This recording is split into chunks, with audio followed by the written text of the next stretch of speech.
যুক্তরাষ্ট্র ইরান যুদ্ধে হুমকিতে বিশ্ব খাদ্য নিরাপত্তা বলছে জাতিসংঘ। দ্বিতীয় দফা বৈঠকের দিনক্ষণ এখনো চূড়ান্ত হয়নি জানিয়েছে পাকিস্তান।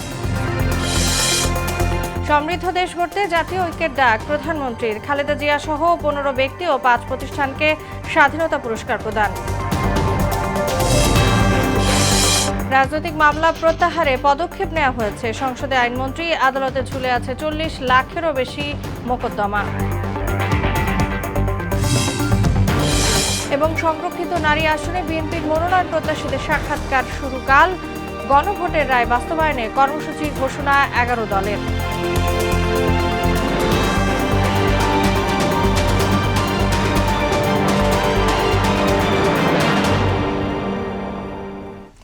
আসসালামু আলাইকুম, মোহনা সংবাদে সবাইকে স্বাগত। এতক্ষণ শুনছিলেন শিরোনাম, পুরো সংবাদের সঙ্গে আছি তাসনুভা বিনতে তাহের। শুরুতেই আন্তর্জাতিক প্রসঙ্গ। যুক্তরাষ্ট্র ইরান যুদ্ধে বিশ্বের খাদ্য নিরাপত্তা হুমকির মুখে পড়বে মন্তব্য করেছেন জাতিসংঘের খাদ্য ও কৃষি সংস্থার প্রধান অর্থনীতিবিদ ম্যাক্সিমো তোরেরো। এদিকে দেশ দুটির মধ্যে দ্বিতীয় দফার আলোচনার জন্য সুনির্দিষ্ট দিন নির্ধারণ হয়নি বলে জানিয়েছে পাকিস্তান। ঐশী আলমের ডেস্ক রিপোর্ট। হরমুজ প্রণালীতে জাহাজ চলাচলে বিঘ্ন ঘটায় খাদ্য নিরাপত্তায় ব্যাঘাত ঘটছে। এতে বৈশ্বিক খাদ্য সংকট আসন্ন এবং পরিস্থিতি মোকাবিলায় সময় ফুরিয়ে আসছে। এই অচলাবস্থা চলতে থাকলে কৃষকেরা কম উপকরণ ব্যবহার করে চাষাবাদ করতে বাধ্য হবেন। এর ফলে ফলন ব্যাহত হবে এবং খাদ্যের সহজলভ্যতা কমে যাবে বলে মন্তব্য করেছেন জাতিসংঘের খাদ্য ও কৃষি সংস্থার প্রধান অর্থনীতিবিদ ম্যাক্সিমো তোরেরো। ইরান যুক্তরাষ্ট্র মধ্যস্থতাকারী হিসেবে পাকিস্তানের প্রশংসা করে হোয়াইট হাউস বলেছে, এই পুরো প্রক্রিয়ায় পাকিস্তান অসাধারণ ভূমিকা রাখছে। পরবর্তী আলোচনাও পাকিস্তানের রাজধানী ইসলামাবাদেই হবে। যুক্তরাষ্ট্র ও ইরানের মাঝে দ্বিতীয় দফার আলোচনার জন্য সুনির্দিষ্ট কোনো তারিখ নির্ধারিত হয়নি বলে জানিয়েছে পাকিস্তান। যুক্তরাষ্ট্র ও ইরান উত্তেজনার মধ্যে নতুন করে আলোচনা শুরু করতে বিভিন্ন দেশকে সম্পৃক্ত করার চেষ্টা চালাচ্ছে ইসলামাবাদ। আর এই প্রেক্ষাপটে সৌদি আরব সফর শেষে কাতারে পৌঁছেছেন পাকিস্তানের প্রধানমন্ত্রী শেহবাজ শরীফ। সেখানে তার গুরুত্বপূর্ণ বৈঠকে অংশ নেওয়ার কথা রয়েছে। যুদ্ধ বন্ধে যুক্তরাষ্ট্র ও ইরানকে আলোচনার টেবিলে গঠনমূলক হওয়ার আহ্বান জানিয়েছে আঙ্কারা। চলমান শান্তি আলোচনায় সমর্থন জানিয়েছে দেশটি। ইরান যুদ্ধের কারণে জ্বালানি সংকটে পড়েছে ইউরোপ। জেট ফুয়েলের মজুদ দ্রুত ফুরিয়ে আসছে। অবশিষ্ট জেট ফুয়েল দিয়ে আর মাত্র 6 সপ্তাহ কাজ চালানো যাবে। ঐশী আলম, মোহনা সংবাদ। এবার অন্যান্য প্রসঙ্গ। সমৃদ্ধ দেশ গড়তে জাতীয় ঐক্য ও সহনশীলতায় গুরুত্ব দেওয়ার আহ্বান জানিয়েছেন প্রধানমন্ত্রী তারেক রহমান। তিনি আরও বলেন, মত পার্থক্য যেন শত্রুতায় রূপ না নেয়। বিকেলে ওসমানী স্মৃতি মিলনায়তনে স্বাধীনতা পুরস্কার প্রদান অনুষ্ঠানে তিনি এসব কথা বলেন। এ সময় গৌরবোজ্জ্বল ও কৃতিত্বপূর্ণ অবদানের জন্য প্রয়াত প্রধানমন্ত্রী বেগম খালেদা জিয়া সহ 15 ব্যক্তি ও 5 প্রতিষ্ঠানকে স্বাধীনতা পুরস্কার 2026 প্রদান করেন সরকার প্রধান। রাজু আলাউদ্দিনের রিপোর্ট। মন্ত্রিপরিষদ সচিব মহোদয়কে বিনীত অনুরোধ জানাচ্ছি। জাতীয় পর্যায়ে অসামান্য অবদানের স্বীকৃতি হিসেবে প্রয়াত প্রধানমন্ত্রী বেগম খালেদা জিয়া সহ 15 জন বিশিষ্ট ব্যক্তি ও 5 প্রতিষ্ঠানকে স্বাধীনতা পুরস্কার 2026 তুলে দেন প্রধানমন্ত্রী তারেক রহমান। এ সময় বেগম খালেদা জিয়ার পুরস্কার গ্রহণ করেন তার নাতনি জাইমা রহমান।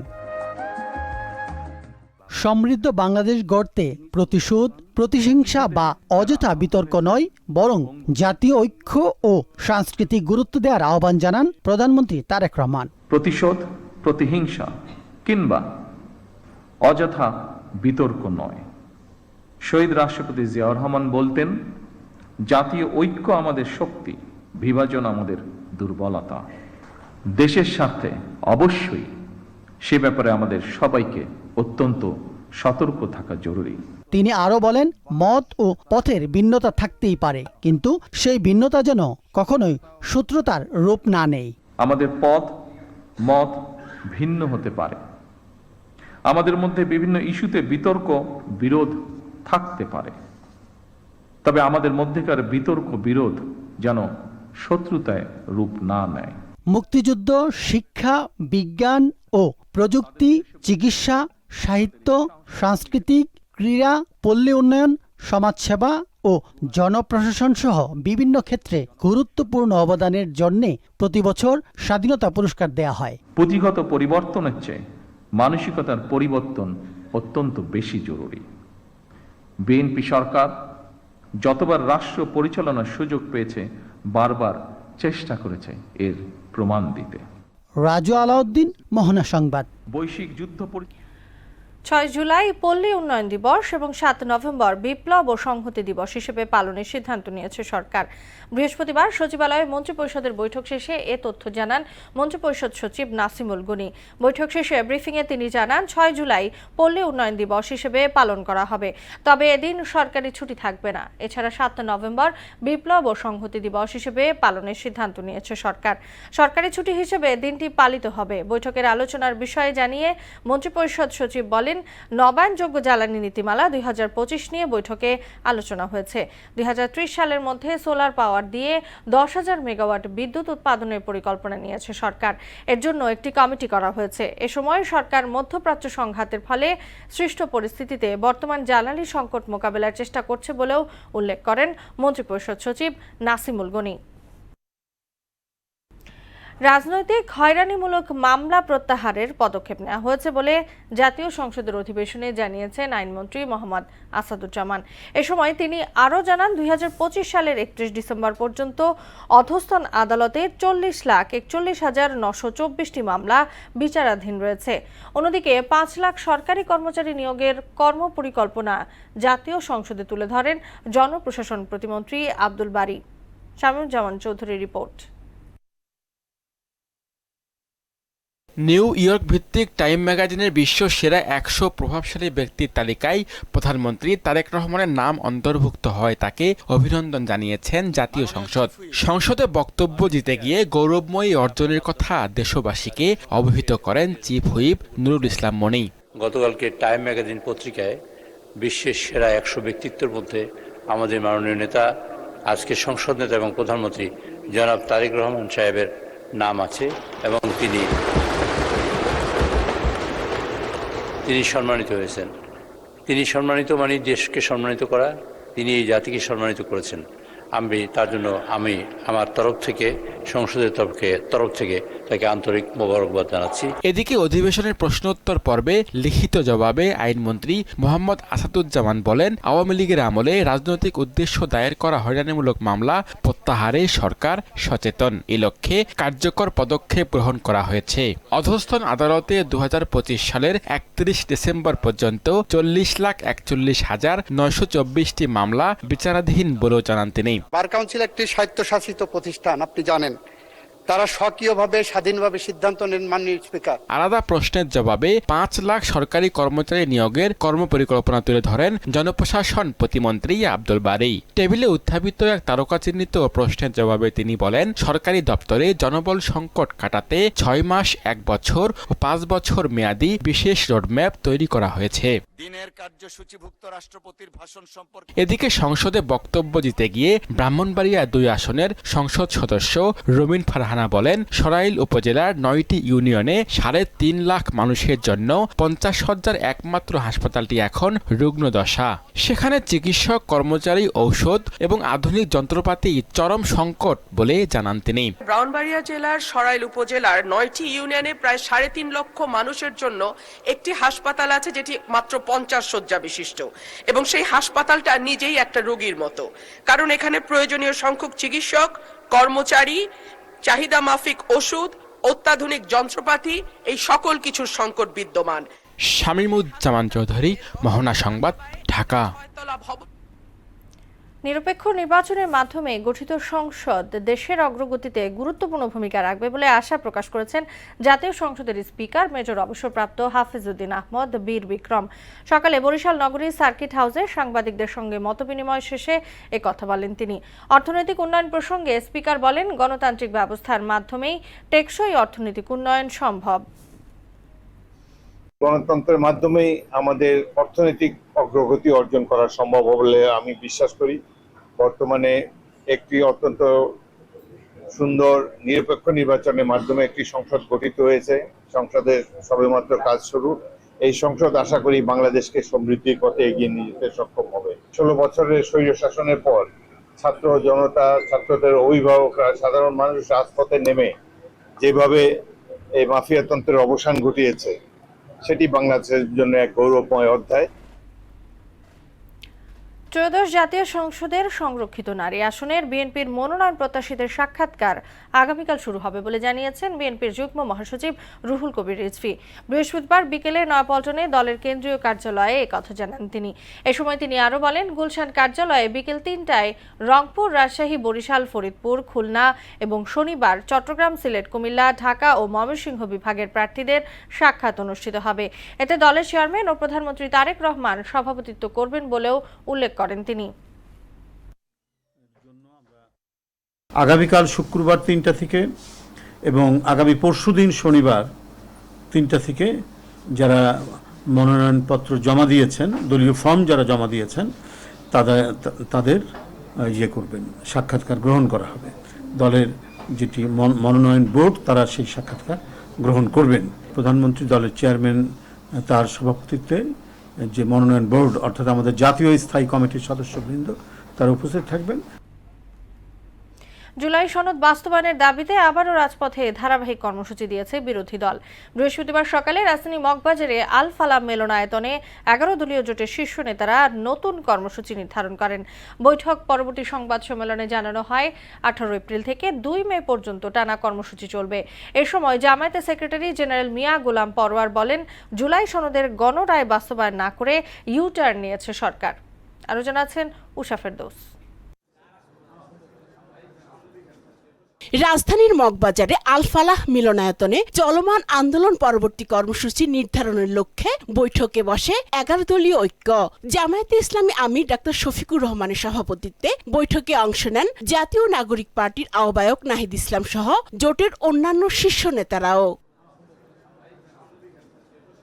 বৈঠক পরবর্তী সংবাদ সম্মেলনে অংশ নেয় 11 দলীয় ঐক্যের নেতারা।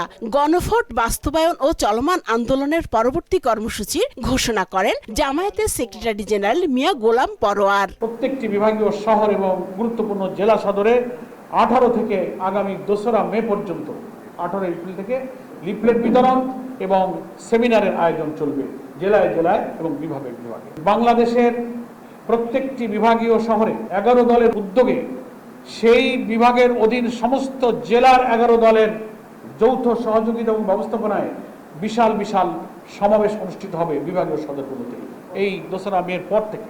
জ্বালানি সংকট, হাম চিকিৎসা ও ব্যাংক খাতে সরকারের ব্যর্থতা নিয়েও কথা বলেন জামায়াতের এই শীর্ষ নেতা। শহরে গাড়ি চলাচল কমে আসছে, গুরুত্বপূর্ণ ব্যক্তিরা তেল পাচ্ছেন না। ইভেন পার্লামেন্টে জাতীয় সংসদ সদস্যরা দাঁড়িয়ে ক্ষোভ প্রকাশ করছেন যে ঘন্টার পর ঘন্টা আমিও নিজে তেল নিতে পারি না। সামনে বড় মৌসুম, সার সংকট, হাম পরিস্থিতি উদ্বেগজনক। প্রায় 1.5 লক্ষের মতো হামের রোগী সংকটপূর্ণ অবস্থায় বিভিন্ন হাসপাতালে।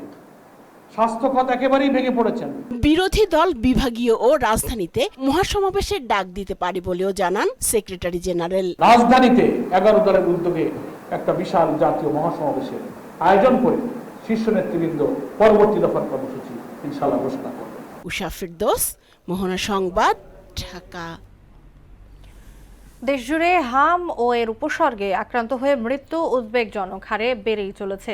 গেল 24 ঘন্টায় এতে আরও 8 জনের মৃত্যু হয়েছে। এর মধ্যে হামে 2 শিশুর মৃত্যুর বিষয় নিশ্চিত করেছে স্বাস্থ্য অধিদপ্তর। বাকি 6 জন মারা গেছে উপসর্গ নিয়ে। একই সময় উপসর্গ নিয়ে দেশের বিভিন্ন হাসপাতালে ভর্তি হয়েছে 811 জন। এর মধ্যে শনাক্ত হয়েছে 92 শিশুর। বৃহস্পতিবার স্বাস্থ্য অধিদপ্তরের সর্বশেষ প্রতিবেদনে এ তথ্য জানানো হয়। আরও জানাচ্ছেন বিশাল বিনতে আনোয়ার।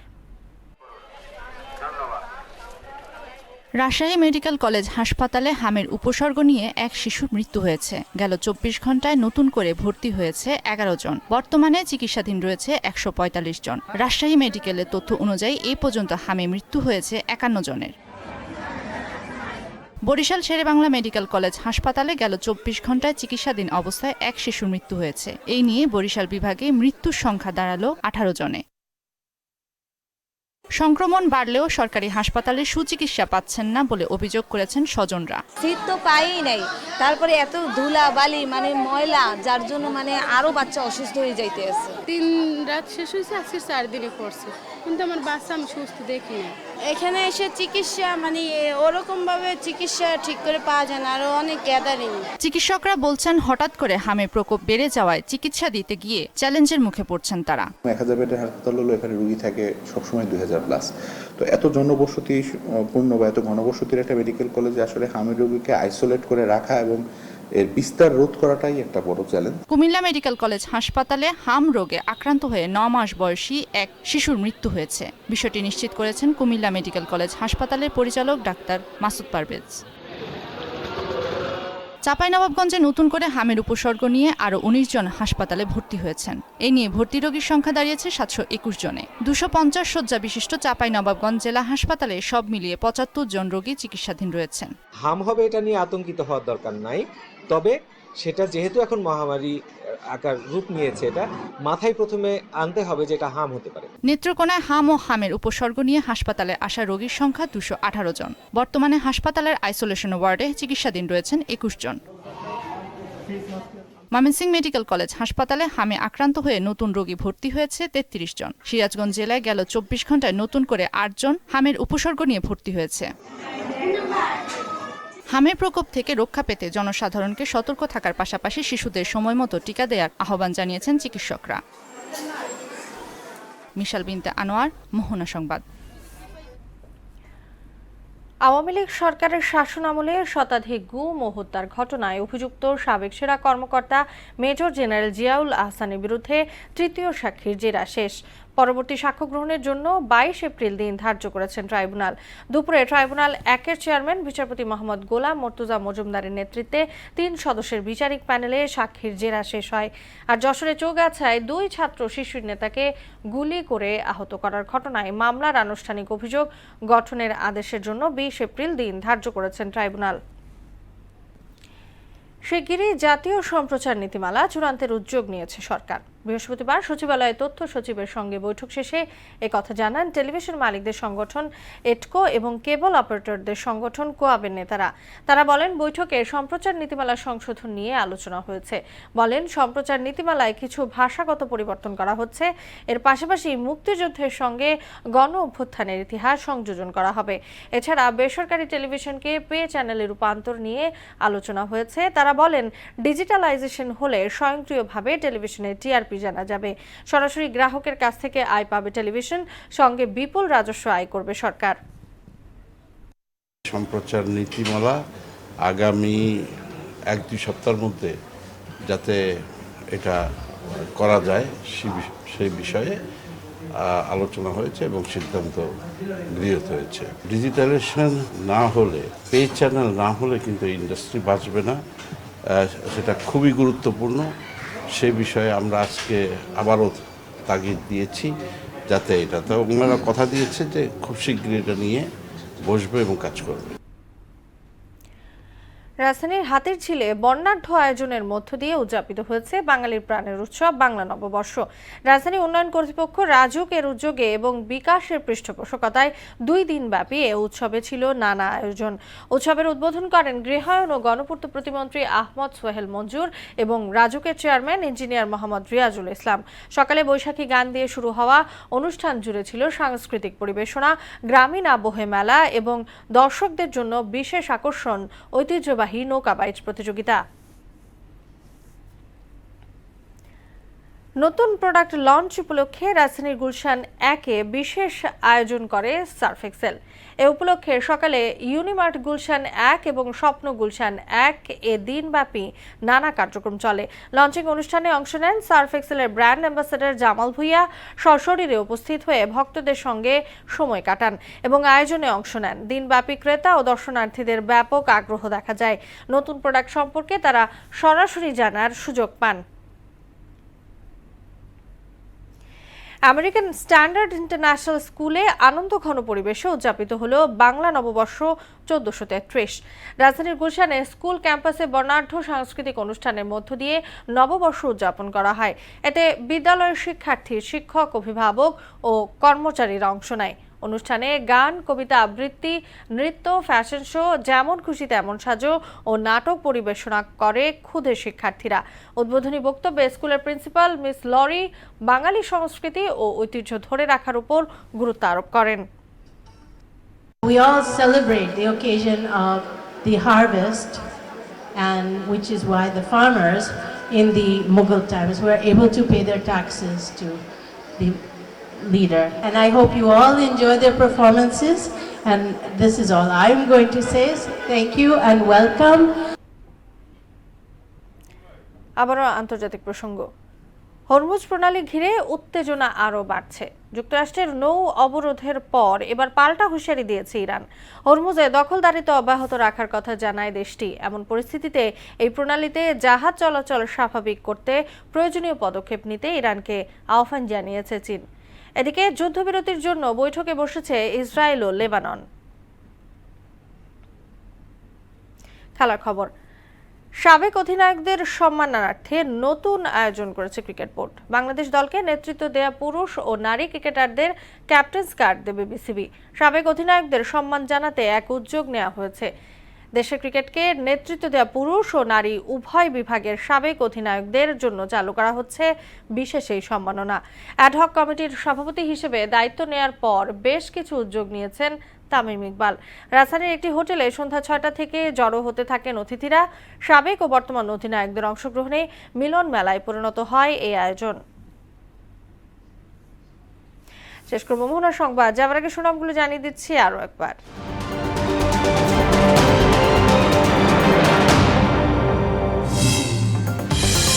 যুক্তরাষ্ট্র ইরান যুদ্ধে হুমকিতে বিশ্ব খাদ্য নিরাপত্তা, বলছে জাতিসংঘ।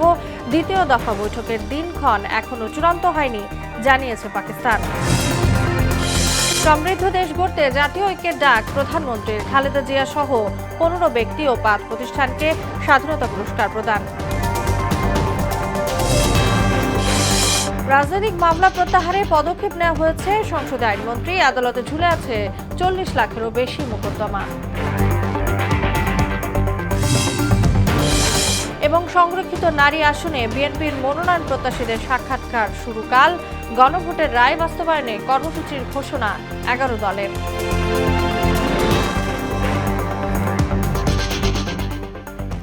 এই ছিল মোহনার সংবাদে। পরবর্তী সংবাদ রাত 12টায়। মোহনার সবশেষ খবর জানতে ভিজিট করুন www.mohana.tv। সংবাদ দেখতে পান ফেসবুক ও ইউটিউবেও।